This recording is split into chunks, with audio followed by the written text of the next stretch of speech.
What's the difference between a colon and a semicolon in standard prose? A colon must have a full sentence before it, but it can be followed by anything. So, I told her my secret, I add garlic. There you go. Full sentence, that's fine.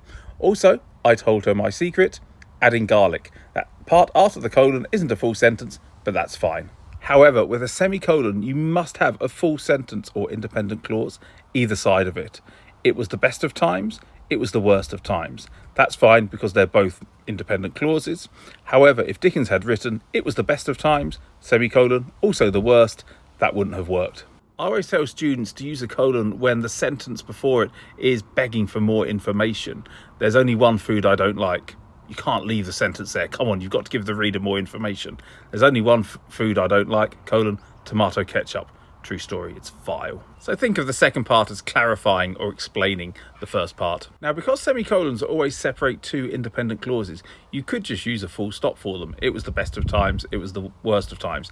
That's fine. Or you could use a comma and a coordinating conjunction. It was the best of times and it was the worst of times. However, we typically use them when the two sentences are so closely linked that you don't want to separate them with a full stop. It's kind of more of a style choice, I suppose.